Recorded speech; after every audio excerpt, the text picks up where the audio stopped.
ఇక్కడ నిన్న ఎవరు హరీష్ రావు అంటే బీఆర్ఎస్ పార్టీకి సంబంధించిన ఎమ్మెల్యేలు, మాజీ ఎమ్మెల్యేలు, దాంతోపాటు ఎమ్మెల్యేలు అంటే బీఆర్ఎస్ పార్టీ మొత్తం లీడర్లు షరతులు ఎత్తివేయాలి, లేదంటే పోరాటం చేస్తాం, అసెంబ్లీని స్తంభింపజేస్తాం, రేషన్ కార్డు కుటుంబంలో ఒకరికి అనే షరతు అన్యాయమైనది, రేషన్ కార్డు కుటుంబంలో ఒకరికి అనేది అన్యాయమైంది, పీఎం కిసాన్ అమలు చేస్తే సగం మంది అన్నలకు మొండి చేయి, రైతుల విషయంలో బడేబాయ్ చోటేబాయ్ ఇద్దరు ఒకటే, ఆగస్టు 15లోగా 6 గ్యారంటీలు 13 హామీలు రుణమాఫీ అమలు చేస్తే రాజీనామాకు సిద్ధం.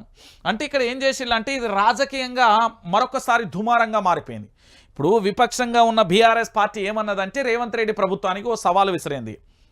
ఆగస్టు 15 లోపు 6 గ్యారంటీలు 13 అంశాలు దానితో పాటు రుణమాఫీ చేస్తే నేను రాజీనామా చేస్తా అని హరీష్ రావు అన్నాడు క్లియర్ కట్గా.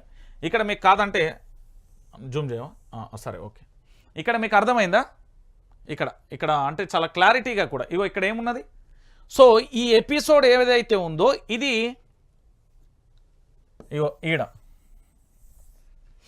ఆగస్టు 15లోగా 6 గ్యారంటీలు 13 అంశాలు హామీలు రుణమాఫీ అమలు చేస్తే రాజీనామాకు సిద్ధమంటూ హరీష్ రావు చెప్పిండు. Okay, clear cut. ఇక్కడ జరిగే ఎపిసోడ్ ఏంది అంటే ఆగస్టు 15 లోపల 6 గ్యారంటీలు అమలు 100కు 1000% కావు, 13 హామీలు నెరవేరాయి, రుణమాఫీ అమలు అవుతుంది కానీ సగం మందికి కొర్రీలు పడే అవకాశాలు చాలా స్పష్టంగా ఉన్నాయి. ఇది తెలంగాణ ప్రాంత బిడ్డలందరికీ తెలుసు.